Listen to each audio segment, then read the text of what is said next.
Shalom Bapak Ibu Saudara, selamat pagi. Marilah pagi hari ini kita mengucapkan syukur kita hanya bagi Tuhan.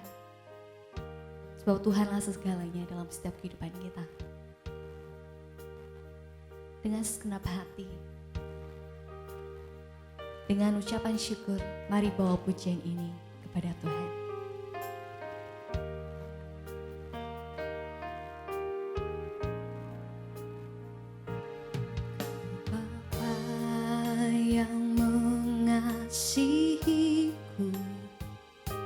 Kuasa-Mu memulihkanku,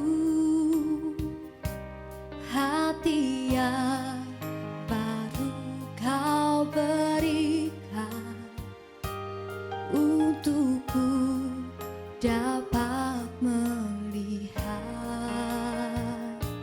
rencana-Mu indah bagiku.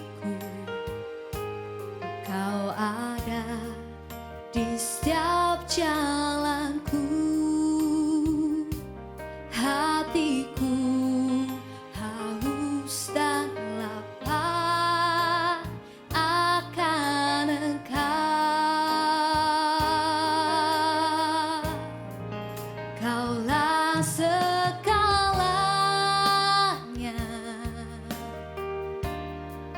di dalam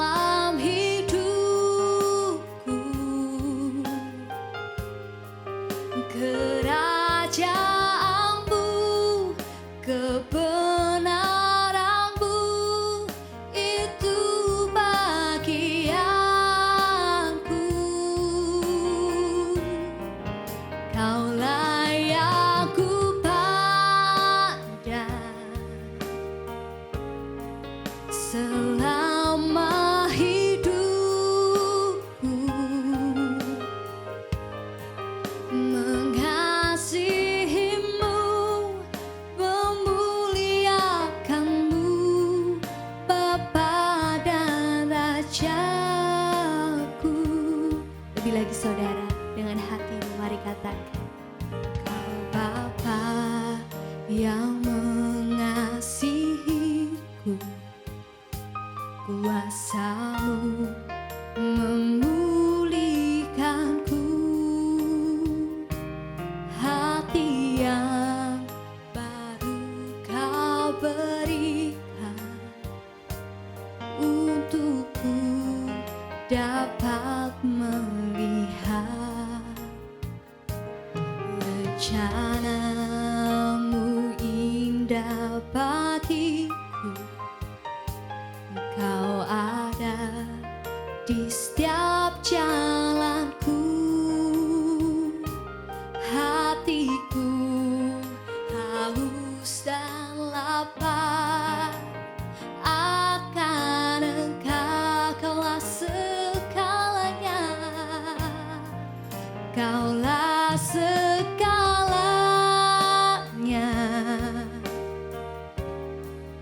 di dalam hidupku. Kerajaan-Mu, kebenaran-Mu,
Benar Tuhan, hanya Kau Tuhan yang mengasihi setiap kami Bapa. Sungguh kami bersyukur Tuhan memiliki Allah seperti Engkau, Allah yang sungguh baik dalam setiap kehidupan kami Bapa. Terima kasih Tuhan Yesus, terima kasih. Sebentar Tuhan kami mau persiapkan hati kami mau persiapkan telinga kami untuk kami mendengar sabda kebenaran firman-Mu. Berbicara Tuhan untuk setiap kami, sebab kami siap menjadi pelaku-pelaku kebenaran firman Tuhan. Di dalam nama Tuhan Yesus, haleluya, amin. Selamat pagi Bapak Ibu dan saudara-saudara yang dikasihi Tuhan. Kita bertemu di dalam doa pagi hari ini. Mari kita mengawali segala sesuatu di dalam kehidupan kita dengan firman Tuhan. Dan kali ini ada sebuah tema yang sangat indah bagi hidup kita. Bagaimana kita menjadi mempelai Kristus. Bagaimana kita menjadi mempelai Kristus. Mari kita akan bersama-sama lebih dahulu untuk membaca dari Efesus 5. Efesus 5 ayat yang ke-26 dan 27. Saya bacakan bagi Bapak Ibu dan saudara-saudara sekalian. Untuk mengkuduskannya, sesudah ia mensucikannya dengan memandikannya dengan air dan firman, supaya dengan demikian ia menempatkan jemaat di hadapan dirinya dengan cemerlang, tanpa cacat, tanpa kerut atau yang serupa itu, tetapi supaya jemaat kudus dan tidak bercela. Bapak, Ibu, dan saudara-saudara yang dikasihi Tuhan, memang tema bulan ini adalah kasih karunia untuk menjadi mempelai Kristus. Sering di dalam apa yang kita diskusikan, kita cell group ataupun pertemuan apa, bahwa gereja itu sering disebut dengan mempelai Kristus.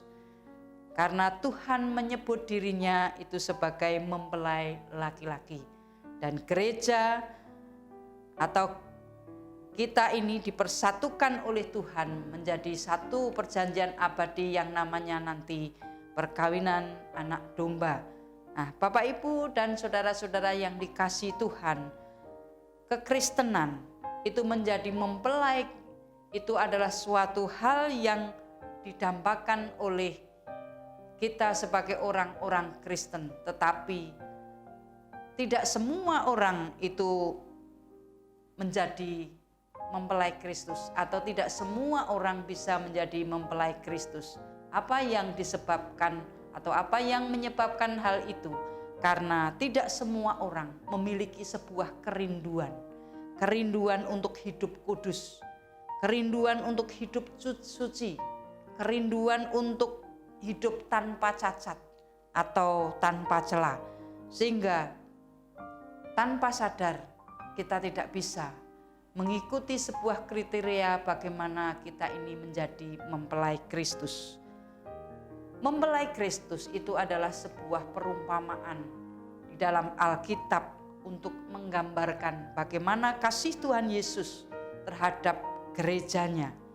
Ibaratnya adalah sebuah kasih seorang suami kepada istrinya, yang ini sering dilukiskan atau digambarkan di dalam Alkitab, yaitu di dalam kitab Kidung Agung atau juga di dalam kitab Amsal. Dan di situ bagaimana persyaratan menjadi sebuah mempelai Kristus atau menjadi syarat mempelai Kristus, agar kita ini bisa memberikan atau mendapatkan gambaran tentang bagaimana kita menjadi mempelai Kristus.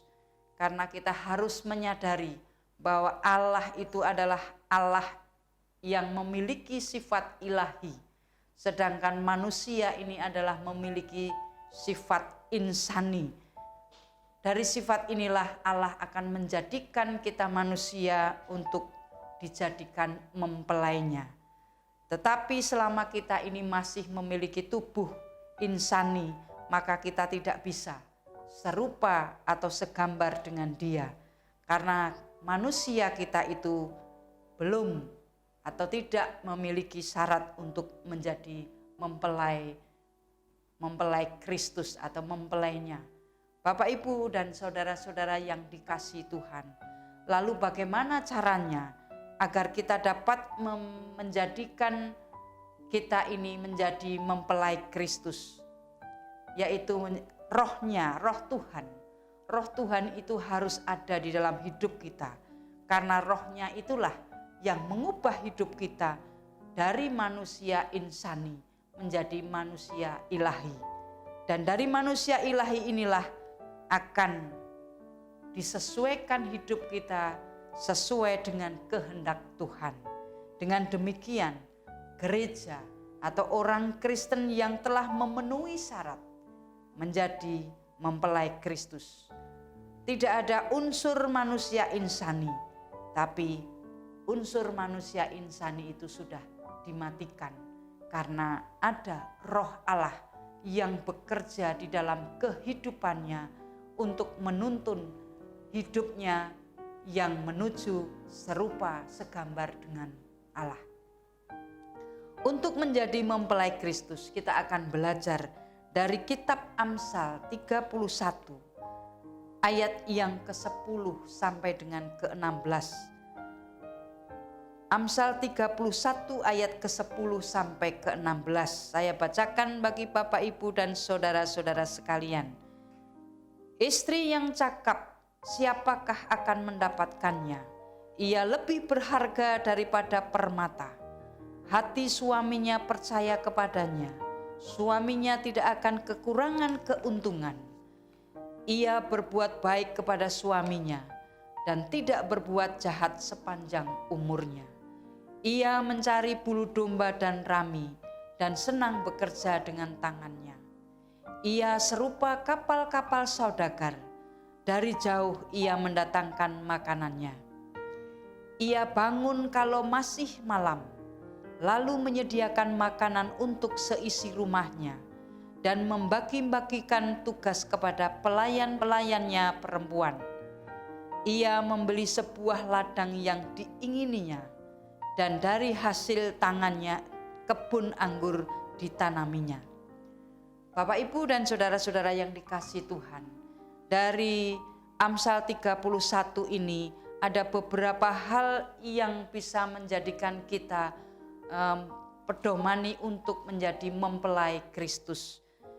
Yang pertama adalah dari Amsal 31 ayat 10 sampai 12.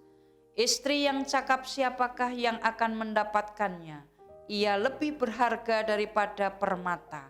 Bapak, Ibu, dan saudara-saudara yang dikasihi Tuhan, Tuhan menginginkan mempelainya adalah gereja atau orang-orang Kristen yang cakap dan sangat berharga bagikan permata di hadapannya. Maka yang pertama, bagaimana kita ini menjadi mempelai Kristus, yaitu hidup di dalam kebenaran dan tidak mengecewakan Tuhan. Dan selanjutnya di dalam ayat 11 dan 12, hati suaminya percaya kepadanya, suaminya tidak akan kekurangan keuntungan. Ia berbuat baik kepada suaminya, tidak berbuat jahat sepanjang umurnya. Hidup di dalam kebenaran dan tidak mengecewakan Tuhan di sepanjang hidup kita.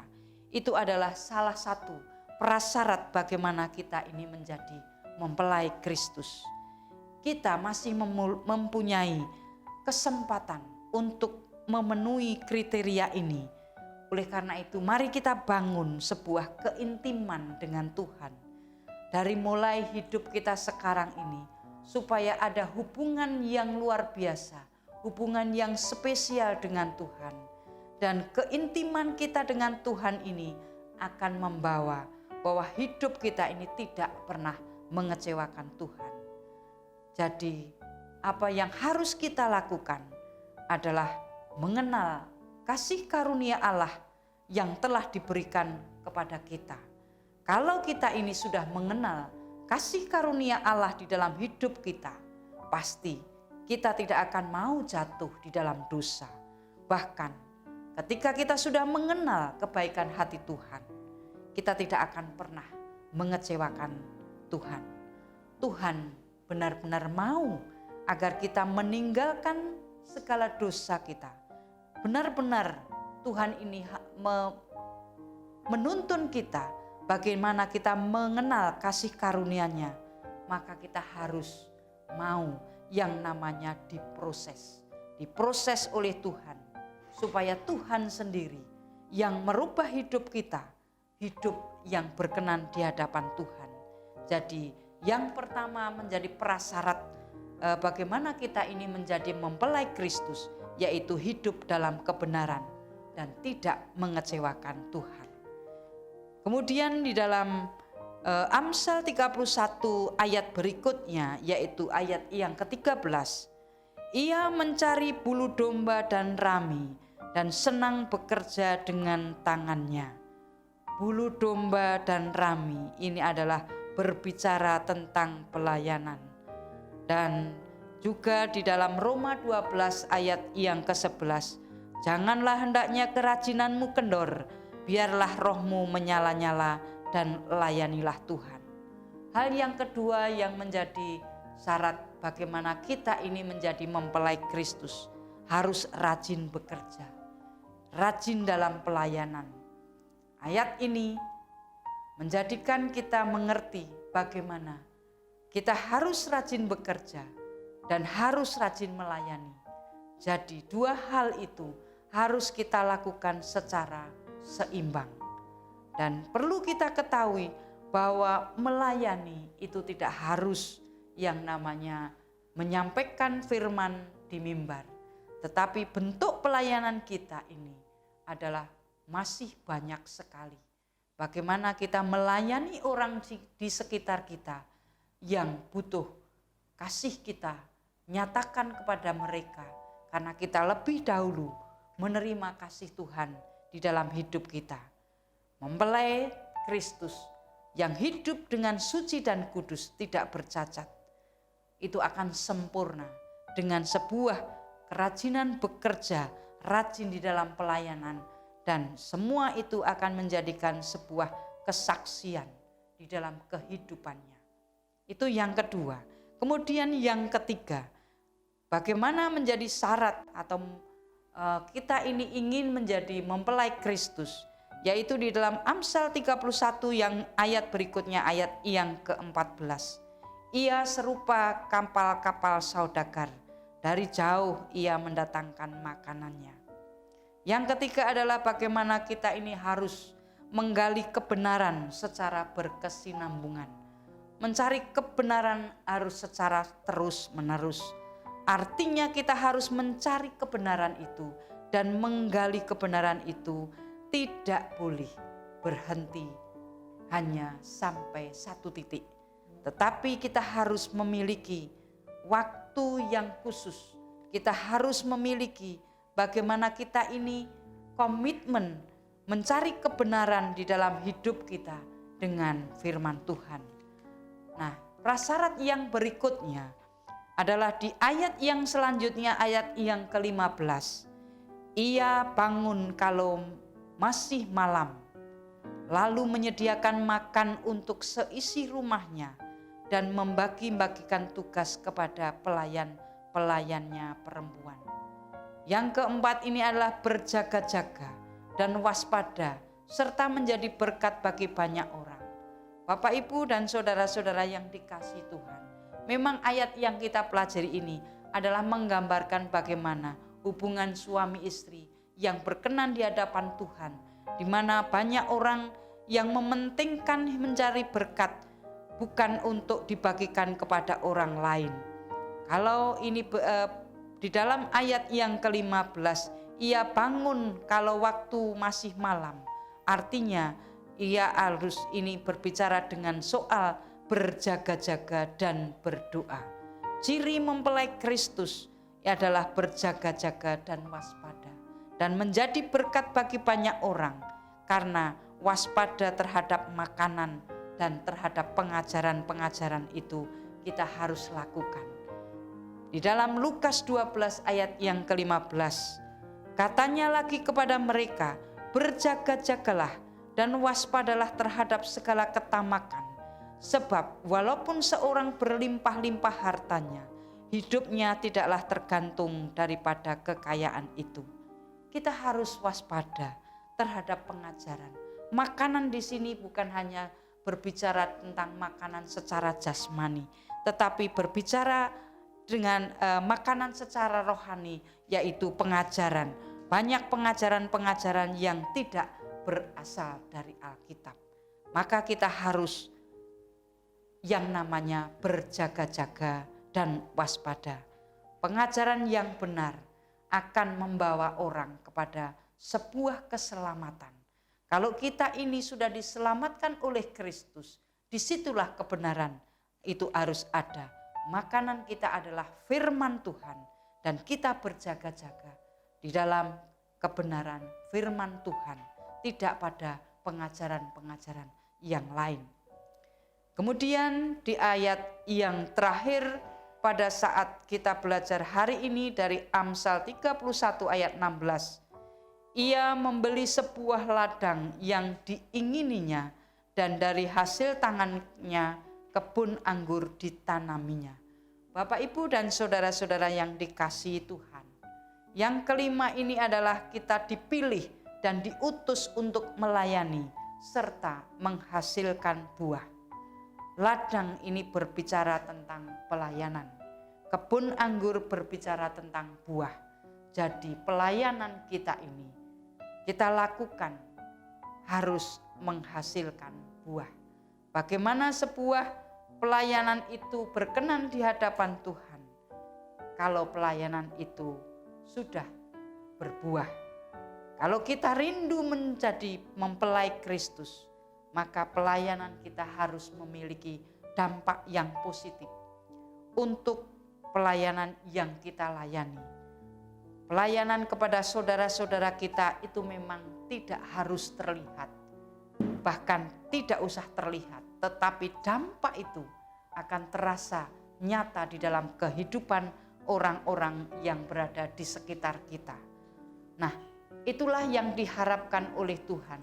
Bagaimana ketika kita ini membeli sebuah ladang, kemudian kita tanami dan kebun anggur itu berbuah. Pelayanan kita harus memiliki dampak positif.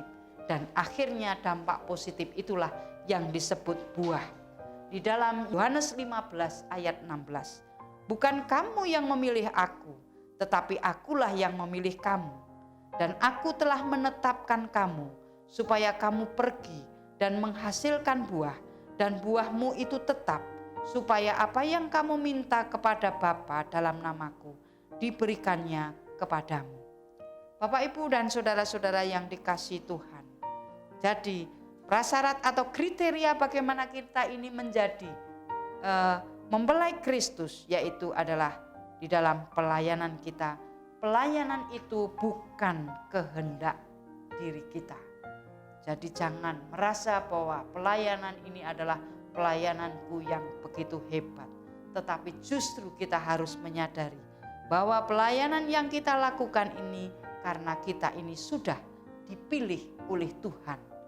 Ketika Tuhan sudah memilih kita untuk berpelayan, maka mari kita lakukan dengan segenap hati untuk melayani.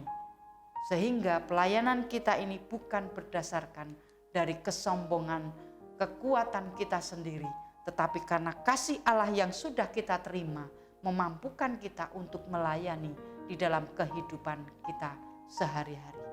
Bapak, Ibu, dan saudara-saudara yang dikasihi Tuhan, ada 5 hal yang hari ini kita belajar bagaimana kita menjadi mempelai Kristus. Yaitu yang pertama adalah hidup di dalam kebenaran dan tidak mengecewakan Tuhan. Mari kita berusaha di dalam setiap kehidupan kita. Kita akan belajar firman Tuhan. Dengan belajar firman Tuhan, kita akan mendapatkan sebuah kebenaran. Dan itu menuntun kita untuk hidup di dalam perkenanan Tuhan. Kita tidak mengecewakan. Dan melalui yang berikutnya kita rajin bekerja, rajin berpelayan. Dan menggali kebenaran itu secara berkesinambungan. Serta di dalam kehidupan kita ini harus senantiasa berjaga-jaga dan waspada. Serta menjadi berkat bagi banyak orang. Dan dipilih Tuhan untuk melayani itu harus menghasilkan buah. Inilah firman yang menuntun kita pagi hari ini memasuki segala aktivitas kita. Amin. Mari kita berdoa. Terima kasih Tuhan atas waktu-Mu, terima kasih Tuhan atas firman-Mu. Meteraikan firman itu di dalam hidup kami Tuhan, sehingga firman itu menjadikan pedoman di dalam kami memasuki hari ini dengan berkat Tuhan. Di dalam nama Tuhan Yesus kami berdoa. Haleluya. Amin.